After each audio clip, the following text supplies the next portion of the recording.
May buntag mga anak sa Ginoo. How to ask and receive the Holy Spirit. Usawa na ito pagpangayo o madawat ang balaan ng Espiritu Santo. In the book of Luke 11:5 down to 13, makita o makuha na ito ang atong pagpamalandong o sunda lang po ninyo baso sa ilong. Ang pulong sa Diyos na kanayon, and He said to them, suppose one of you shall have a friend, and shall go to him at midnight, and say to him, friend, lend me 3 loaves. For a friend of mine has come to me from a journey, and I have nothing to set before him. And from inside he shall answer and say, do not bother me. The door has already been shut, and my children and I are in bed. I cannot get up and give you anything. I tell you, even he will not get up and give him anything because he is his friend. Yet because of his persistence, he will get up and give him as much as he needs. And I say to you, and it shall be given to you, seek and you shall find, knock and it shall be opened to you. For everyone who asks receives, and he who seeks finds, and to him who knocks it shall be opened. Now suppose one of you father is asked by his son for a fish. He will not give him a snake instead of a fish, will he? Or if he asks for an egg, he will not give him a scorpion, will he? If you then, being evil, know how to give good gift to your children, how much more shall your heavenly Father give the Holy Spirit to those who ask Him. Amen.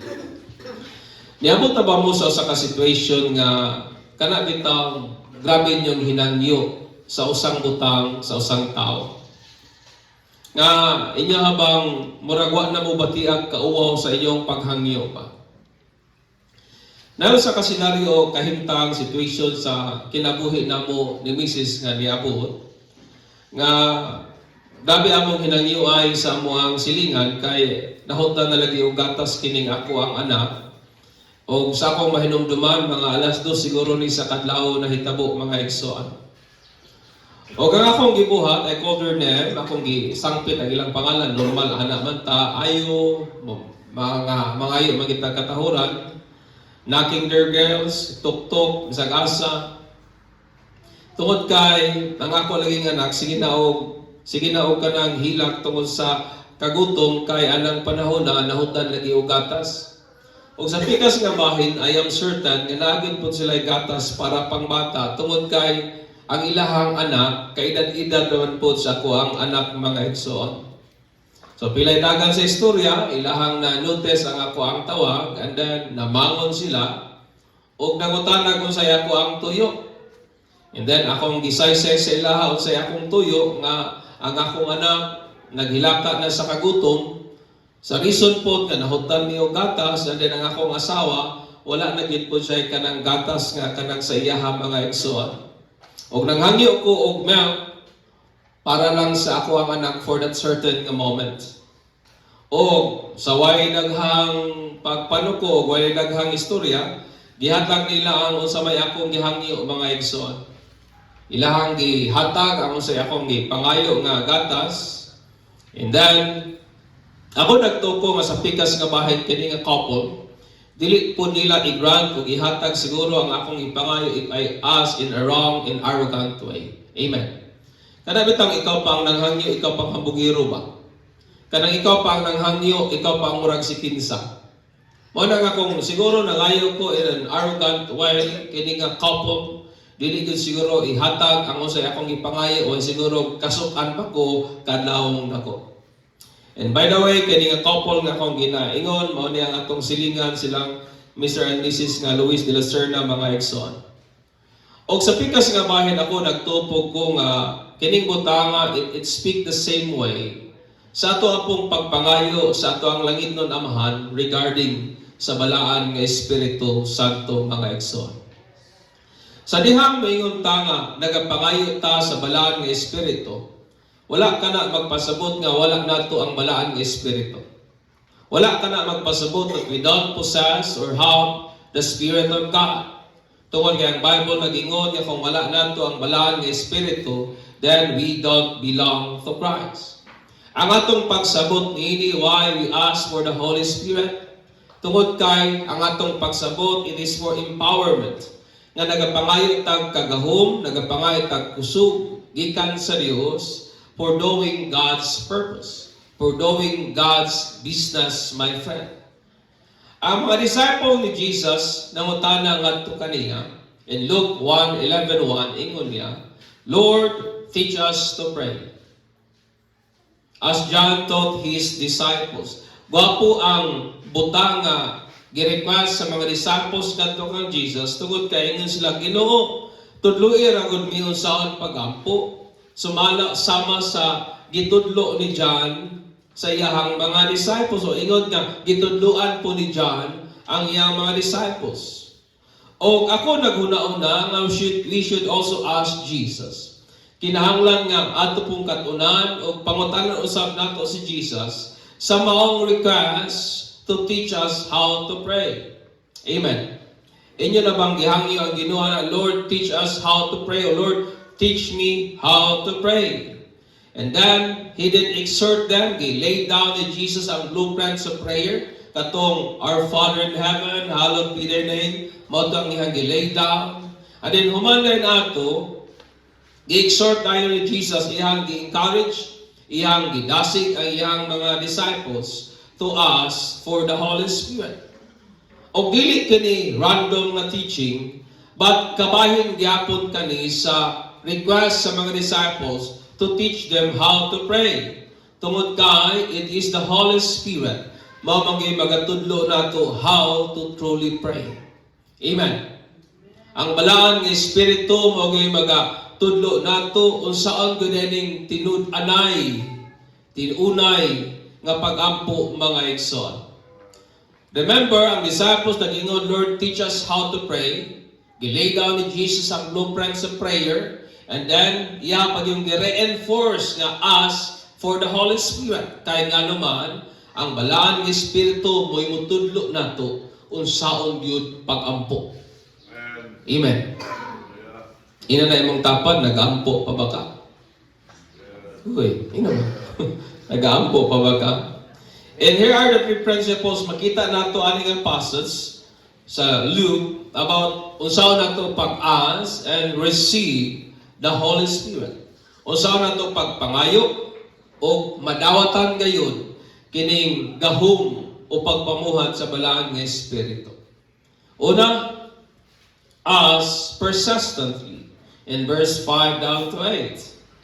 Ingon ni Jesus nga suppose na kay friend nga ingani imo siyang pukawon na dili siya mohatag nimo, di siya mobangon tungod kay amigo mo apan mobangon siya o gihatag ang tanan nimong gusto o according ang imuhang need as much as you need nga naman tungod sa persistent nga kinaiya mga igsoon. Ang word po nga persistent is as defined by Cambridge ingon niya, continuing to exist past the usual time or continuing to do something in a determined way even when facing difficulties or opposition. Kana bitang di gyud mo give up, simple as that. Dili gyud mo atras, dili mo surrender, bisan pag-unsa ka taas ang panahon nga gigugol, hangtod niya makuha ang iyang gusto, di gyud siya moundang mga igsoon. That is the word persistent. Ang Greek word po sa persistent is gikan sa word nga anendeia, which is a compound word nga iyang literal nga kahulugan, it means shamelessness. That is the word persistence. Walay wow. Bagag nawong. Inaimong tapad, bagag nawong. That is the word persistent. Shamelessness, without shame, or without embarrassment. Nga dili ka nagaka-embarrass, bisan pag di pa siguro mag-rank karon, wa ka nagakatandog niya na yung continually ask sa mahimong ginahangi o mga igsoon. O kining pagkawalay ulaw is driven by faith. Tinukmod sa pagtuo and halted by human fear. Dili nagakapugngan sa kahadlok sa tao, nga mas kiyang uban muhunong na, pero kining tao nga persistent mga igsoon, dili o dili gayon. Magapadayon gihapon gayon siya. Ani nga bahin, understand me, gigamit ni Jesus ani nga narrative ang tao nga iyabang gidisturbo ba? Iyabang gisamok-samok ang iyang higala nga nahinanok na sa katulugon ka. Remember, midnight na baya. So, tunga-tunga na sa kagabion, lami ng hinanok nila. Ang purpose, aron lamang pagpanghulam o tulo ka tinapay, tungod kay wala sa ikadalit, ngadto siyang amigo, nga anang orasan niabot usab. That's what the Bible said. Wa sa ikadalit siyang friend, nga niabot anang orasa, o kana nga friend niya gikan pagyud in town sa layong biyahe. Long journey ang ingon sa Bible. O ang iyang request was reasonable to be denied. Kinsa man tao'y taong tarong og utok manghuwam og tinapay dis-oras sa gabi. Amen.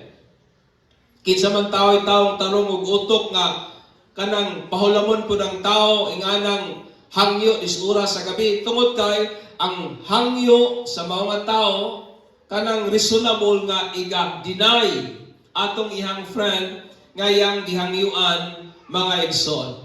Paningon si Jesus, even though he will not get up and give him anything because he is his friend. Pero sa ingon ni Jesus, yet because of his persistence, he will get up and give him as much as he needs. Ingon ni Jesus nga nibangon ning tawhana, ihatag tong gusto aning tawhana, dili tungod kay amigo sila, apan tungod kay kining tawhana persistence mang kaayo mga igsoon. Why God want us to ask persistently? Nga naman nga Ginoo gusto niya nga ikaw ug ako mangayo kita sa balaan nga espiritu in a persistent nga manner, in a persistent nga attitude mga igsoon.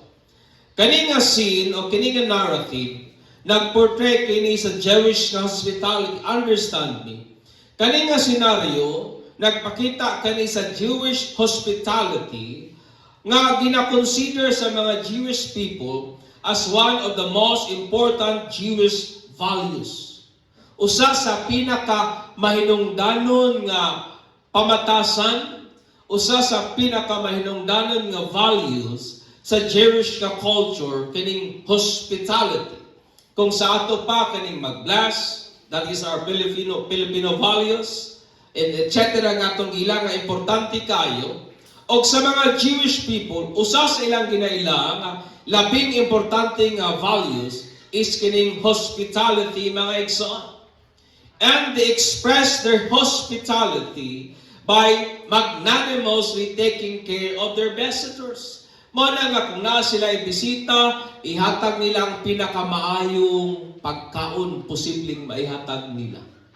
Ihatag nilang pinakamaayong treatment nga posibleng maihatag nila mga igsoon. Ingana kaimportante o ingana ang pag-value nila sa kaning hospitality. So sa dihang ang tao naghangyo sa iyang friend sa tulo ka tinapay para sa iyang amigo nga gikan pa sa layong biyahe mga igsoon. Kini nga tao nangayo in light. Nangayo siya in light sa paghatag og importansya o pagsabot sa value sa Jewish hospitality. So nasabta niya ang kamahinungdanon sa hospitality. Thus, he asked his friend, tungod kay iyang nasabtan ang value sa hospitality, in short, he asked, in light sa significance sa Jewish hospitality mga igsoon. Understand me, mao ni ang kamatuoran nga itong makatunan gikan ani, that it is hard for us to ask persistently for things we don't truly see its value, worth, or significance.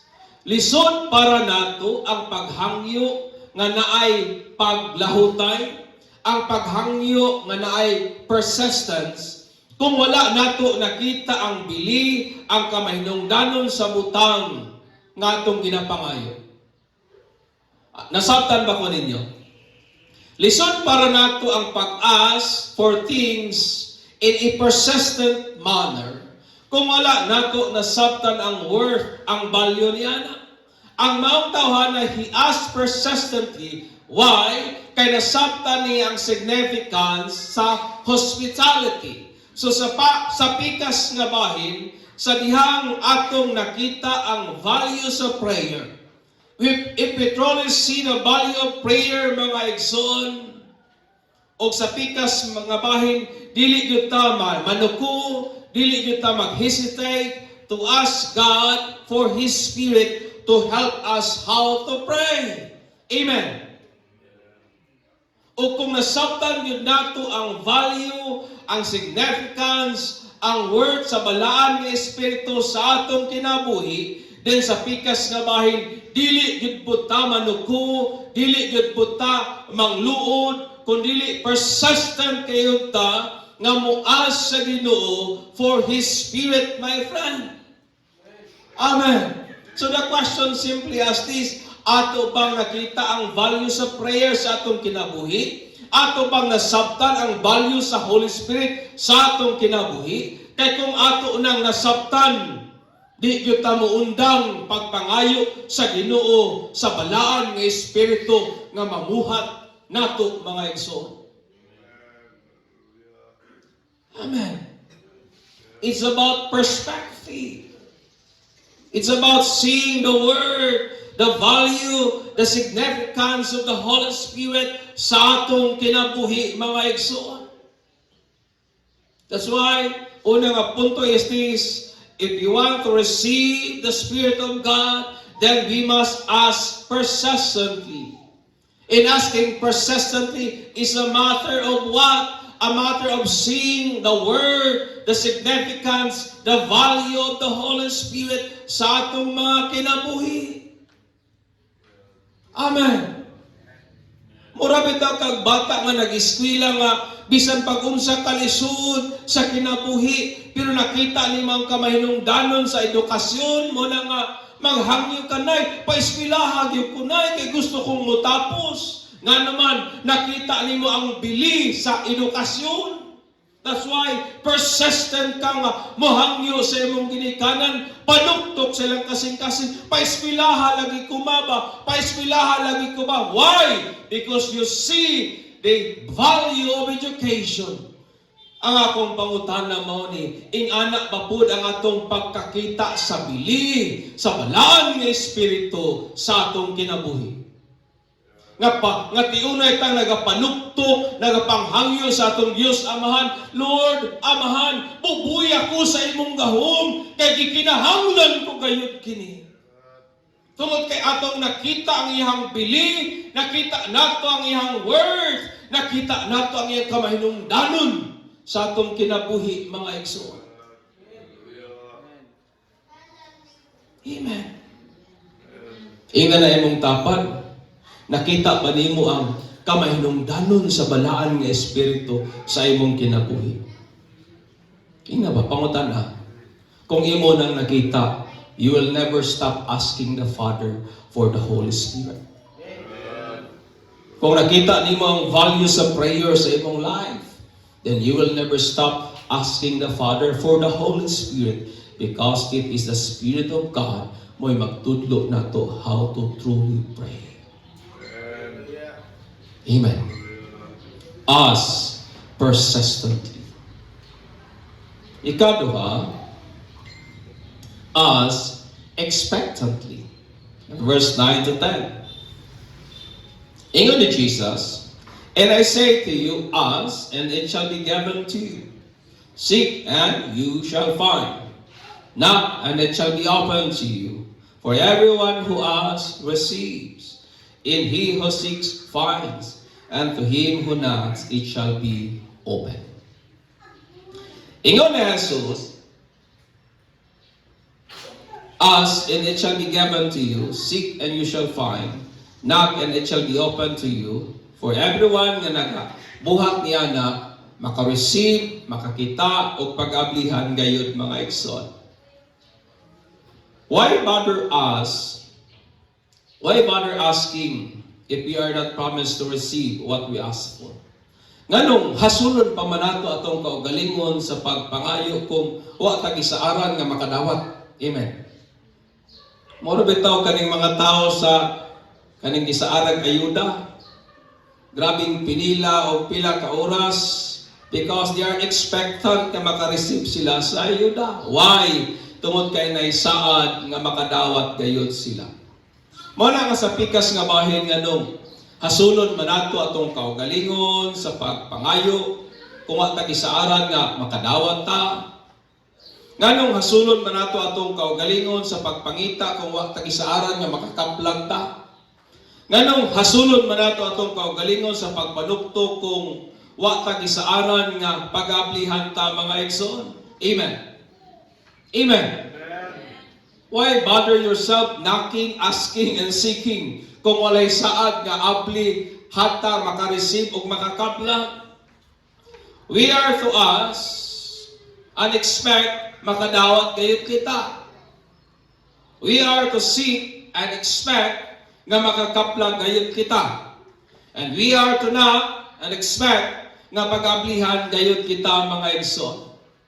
Ikaw ug ako are encouraged by God to us. Why? Because hatagan man ta. We are encouraged to seek because ablihan man ta. We are encouraged to knock because it will be opened mga igsoon. We are to ask and expect makadawat ta. We are to seek and expect na makakaplag ta. We knock and expect that we will be open. Thus, ikaw, ako, we are all encouraged, my friend, to ask in expectant nga attitude. Amen. Ikaw, ako, gitudluan sa Ginoo nga kung mangayo man ta, mangayo ta sa kinaiya nga maka-receive, makadawat gayud kita.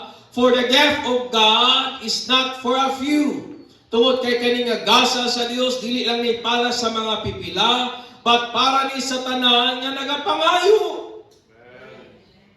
It is to all who ask, brethren. Dili ni para ni ato wa nangayo, dili ni para ni ato wa magtinguha, dili ni para ni ato wa mangandoy, but kani nga gasa sa Dios para ni atong nagtinguha, para ni atong nangandoy, para ni atong nangayo mga igsoon. Mo na nga maka-expectar kita that when we ask God for the Holy Spirit, ato yung madawat ka na, tungod kay mo na'y gisad sa Dios to them nga nagayo niyanan. Amen. That is the promise of God to them who ask sa iyang balaan nga Espiritu. That's why when we ask God for His Spirit, we must ask sa expectant nga attitude mga igsoon. Dili bitaw tong nangayo ka nga, base na hatagan, base dili. No, it's not. Hatagan ka gayud. Kay mo na'y saad sa Ginoo. He will give to them who ask for His Spirit. Amen. Ikatulo, ask knowingly. In verse 11 to 13. Ingon ni Jesus, suppose one of you, father is asked by his son, ug unsa man, nga isang isda, hatagan ba na kuno nimo siya og bitin? Kung mga isang itlog, hatagan ba na kuno nimo siya tangan? Ingon ang Bible, di ba dili? Hatagan nimo siya sa iyang ipangayo. Then ingon din Jesus, kita gali daw kuno nga evil.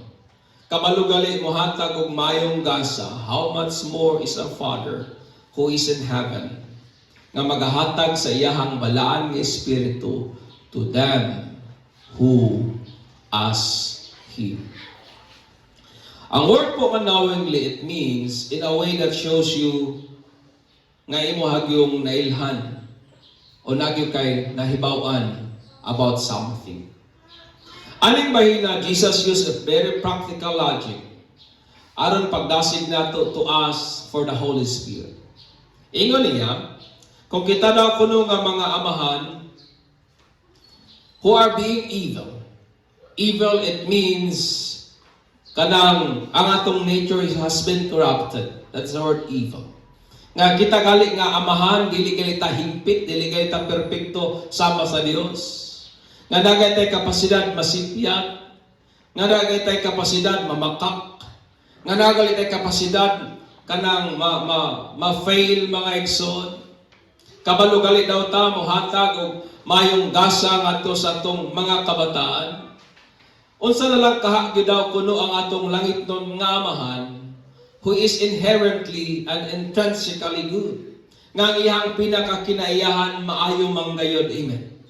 Amen. The very nature of God is good. Kita ang atong nature is corrupted. Maayo ta, pero napoy daw ta nato. Ang Dios purely good lamang gayon. O ingon dahil si Jesus, kamo gali nga corrupted, able gali mohatag og mayong gasa sa inyong anak kung nangayo aning maong butanga. How much more ang atong Ginoo, ang Dios Amahan, nga hingpit sa iyang pagkamayog, pagkabuutan. Thus, we must ask in the knowledge, magapangayo kita uban ang pag-ila, nga ang atong langit nun nga amahan is intrinsically and inherently good, mga igsoon, nga dili siya corrupted sama nato, o wa gyud daw tan nga na kaniya, tungod kay siya man, hingpit sa iyang pagkamayog, pagkabuutan. Amen. Because our God the Father is good, we are then certain that He will give us the Holy Spirit if we ask of Him, if it from Him. Tungod kay ang Diyos nato amahan, maayo man, buutan man, makasalig gayud kita o makalaom gayud kita nga kung mangayo ta sa balaan nga Espiritu, dili kanya hatagang Espiritong dili mao. Ang Espiritu nga ang igahatag nato, mao gyud ang balaan nga Espiritu. Amen. So in response to His disciples' request, Lord, teach us to pray, just as John taught His disciples. Jesus urged them to ask the Father's gift promise to those who believe in His name, mao ang balaan ng Espiritu. For it is the Holy Spirit who teaches us, believers, how to pray. Ang nagatudlo nato unsaon yun ang pag-ampi, ang balaan ng Espiritu. So to ask for and receive this gift is to ask God persistently, expectantly, and knowingly. Amen. Amen. Kung gusto kita makabalo unsaon yun pag-ampo, labi na sa atong panahon karon, then we must ask the Spirit of God to teach us, to lead us, to guide us how to truly pray.